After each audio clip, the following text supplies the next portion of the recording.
Halo guys, kembali lagi di Rika Official. Jangan lupa like, comment, and subscribe ya. Bagaimana? Tanya Pak Nur kepada Rauf. Pemuda itu yang baru masuk rumah selepas pulang dari bepergian itu pun sedikit tersentak. Namun kemudian menunduk, duduk di depan ayahnya yang sedang menatap serius. Tidak mau, Pak. Mata tua Pak Nur menatap anak lelaki semata wayangnya itu dengan tatapan prihatin. Kemudian menghela napas berat. Dia bilang ingin menyelesaikan studinya dulu, baru menerima pinangan Rauf. Mata pemuda itu mengedar, menatap setiap inci rumahnya secara acak. Kemudian merasakan gemuruh di hatinya tengah memuncak. Bagaimana jika kamu melupakan gadis pinanganmu? Papa sudah mencari seorang gadis yang sepertinya cocok untukmu. Baik, berjilbab dan semoga saja baik akhlaknya seperti yang terlihat dari luar. Rauf tampak berpikir sejenak, kemudian berdiam diri beberapa detik. Bagaimana bisa dia jatuh cinta dengan seseorang, tetapi malah dijodohkan dengan orang yang tidak dicintainya? Papa cuma takut nanti kamu terjerumus zina, Uf. Mata tua itu menatap kosong ke arah vas bunga yang terbuat dari pualam berwarna hitam yang berwarna krem. Keriputnya jelas sekali terlihat dengan nada suara berpamor. Bukan tanpa dasar pria tua itu menginginkan anak semata wayangnya untuk menikah. Beberapa hari yang lalu dia mendapat kabar-kabar jika anaknya jatuh cinta dengan seseorang. Saat ditegur, Rauf pun langsung berkata jika ingin menikahi gadis itu agar tidak menimbulkan fitnah lebih lanjut. Namun, hari ini wajah masam Rauf terlihat menandakan sang gadis yang dicintainya belum siap ke jenjang pernikahan. Alasan ingin menyelesaikan kuliah atau alasan lain. Pak Nur tidak ingin salah langkah. Dia pernah muda, pernah merasakan bagaimana menjadi seperti Rauf di posisi ini. Jadi kamu mau menunggu gadis itu hingga lulus kuliah? Tidak, Pak, jawab Rauf yang sukses membuat mata Pak Nur terbelalak. Apa maksudnya? Rauf menerima tawaran menikah itu, Pak. Mata tua itu semakin terbelalak. Dia terheran-heran walaupun belum melihat orangnya. Rauf mengangguk. Kalau orangnya cacat bagaimana? Pak Nur menatap wajah anaknya yang penuh harap. Sebenarnya, dia tidak tahu apa alasan Rauf langsung menerima perjodohan ini. Bukankah pemuda itu masih menyimpan nama sang gadis di hatinya? Apa tidak apa-apa?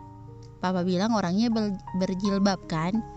Menurut Rauf, cantik tidak harus berkulit mulus, pakai skincare yang muluk-muluk. Rauf hanya ingin istri Rauf cantik di mata Allah. Jika dia cantik di mata Allah, maka akan cantik pula di mata Rauf, Pak. Lagi pula, Rauf percaya kepada Papa. Siapapun nanti calon Rauf, insya Allah mampu membahagiakan Rauf.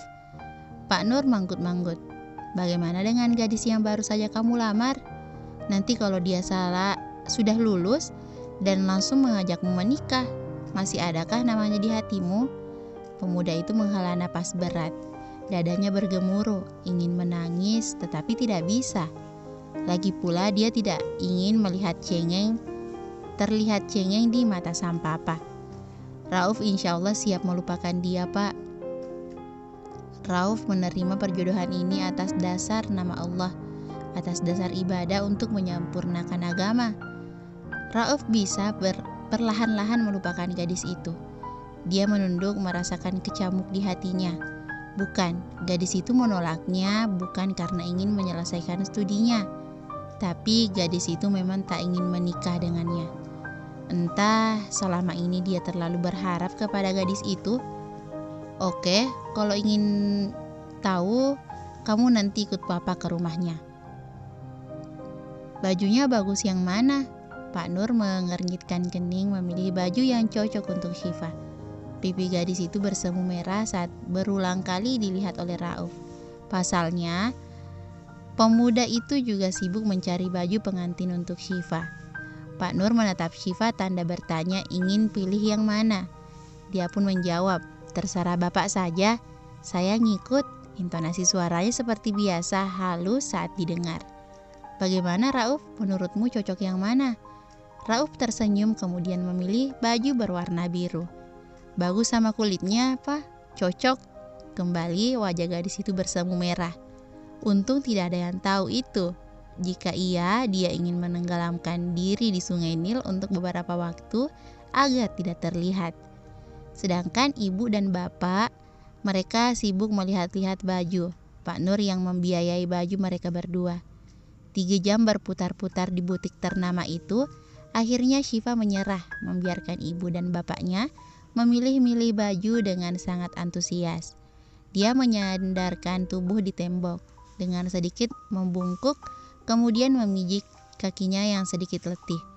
Butik ini sangat luas, sangat mengherankan jika gadis sepertinya yang mempunyai fisik lemah tidak merasakan lelah. Sambil sesekali meringis saat menemukan titik keletihannya, dia mengedarkan netra, menatap Rauf yang sedang duduk bermain ponsel. Mungkin dia juga sudah lelah mendampingi ibu dan bapaknya yang masih sangat antusias mencari baju. Hanya Pak Nur yang mendampingi mereka. Gadis itu susah payah menelan salivanya.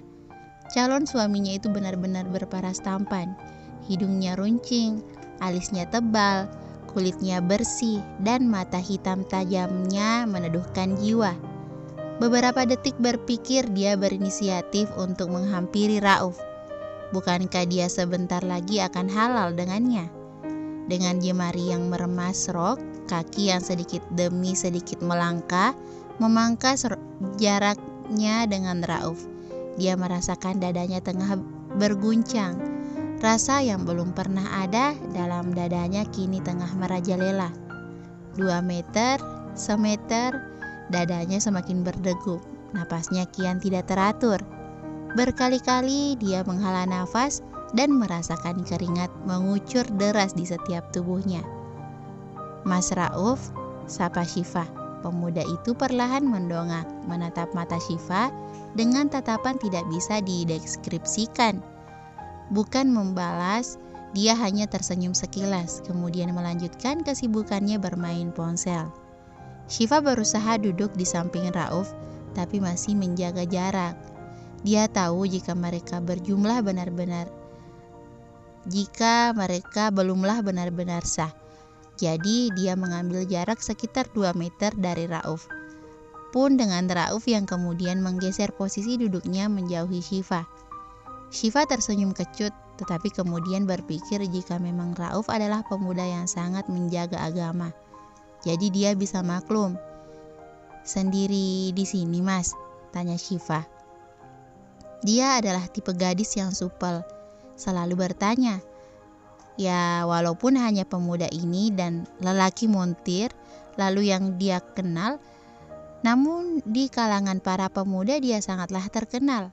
Bukan hanya cantik, di kacamata publik gadis itu juga baik dan pandai dalam agama.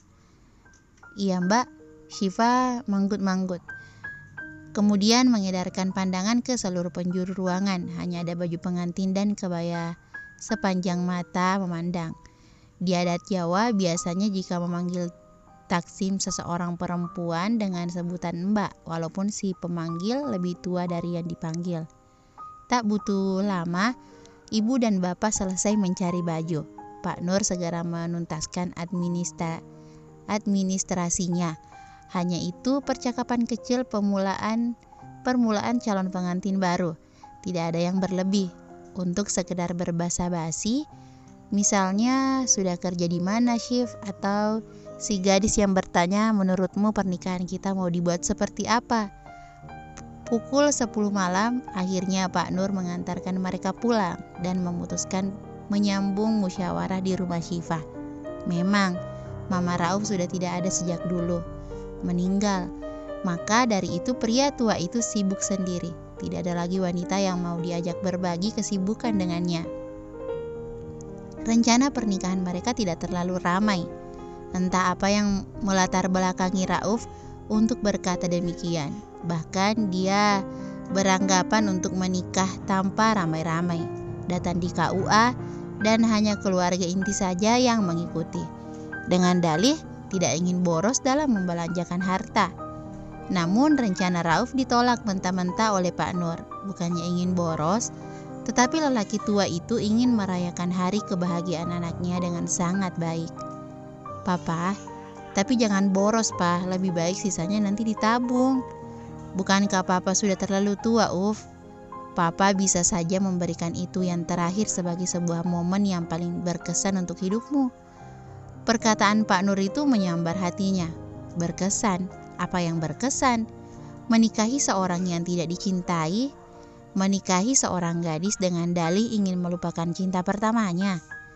Jika ini di novel Siti Nurbaya, dia akan menjadi pelakon utamanya, mengorbankan hatinya hanya untuk melihat Papa bahagia. Andaikan saja gadis itu menerima pinangannya, pasti dia tidak akan susah payah datang ke tempat Syifa yang kecil itu.